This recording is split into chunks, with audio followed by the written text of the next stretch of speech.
एक बार की बात है, भगवान गणेश बाल रूप में चुटकी भर चावल और चम्मच में दूध लेकर पृथ्वीलोक में निकले। वे सबको अपनी खीर बनाने को कहते जा रहे थे, पर सबने उनकी बात को अनदेखा किया। इसी दौरान एक गरीब बुढ़िया ने उनकी खीर बनाना स्वीकार कर एक भगोने में चूल्हे पर चढ़ा दिया। इस पर गणेश जी ने घर का सबसे बड़ा बर्तन चूल्हे पर चढ़ाने को कहा। बुढ़िया ने बाल लीला समझते हुए घर का बड़ा भगोना उस पर चढ़ा दिया। कुछ देर में ही एक चमत्कार हुआ। गणेश जी के दिए चावल और दूध बढ़ गए और पूरा भगोना उससे भर गया। इसी बीच गणेश जी नहाने के बाद खीर खाने की बात कहते हुए वहां से चले गए। पीछे से बुढ़िया के पोते पोती आए तो भूख लगने पर बुढ़िया ने उन्हें वह खीर खिला दी। खीर बनते देख रही पड़ोसन को भी बुढ़िया ने कटोरा भरकर खीर दे दी। बेटे की बहू ने भी चुपके से एक कटोरा खीर खाने के साथ एक कटोरा खीर छिपा दी।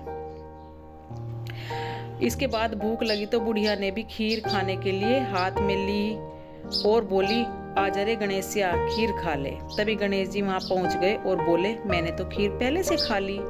जब बुढ़िया ने पूछा कि कब खाई बेटा, तो बोले, जब तेरे पोता पोती पड़ोसन व बहू ने खाई तभी मेरा पेट भर गया।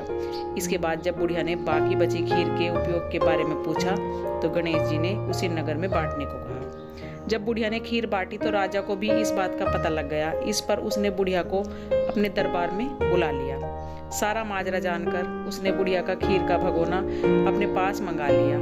पर राजा के महल में जैसे ही वह पहुंचा तो उसमें कीड़े मकोड़े व जहरीले जानवर गिर गए। यह देख राजा ने वह बर्तन वापस बुढ़िया को दे दिया। उसके घर ले जाते ही वापस पहले जैसा हो गया। इसके बाद बुढ़िया ने फिर गणेश जी से बची हुई खीर के उपयोग के बारे में पूछा तो उन्होंने झोपड़ी के कोने में गाड़ देने को कहा। ऐसा कर बुढ़िया रात को सो गई और गणेश जी की उसकी झोपड़ी को लात मारते हुए अंतर्ध्यान हो गए। अगले दिन जब बुढ़िया उठी तो उसे अपनी झोपड़ी को महल में बदला हुआ देखा और खीर के बर्तन को सोने जवाहरातों से भरे हुए देखा। गणेश जी की कृपा जानकर बुढ़िया काफ़ी प्रसन्न हो गई। हे गणेश जी महाराज, जैसे फल बुढ़िया को दिया वैसे सबको देना। कथा कहने वाले व हुंकार भरने वाले और आसपास के सुनने वाले सबके भंडारे भरे रखना। जय श्री गणेश जी की जय हो।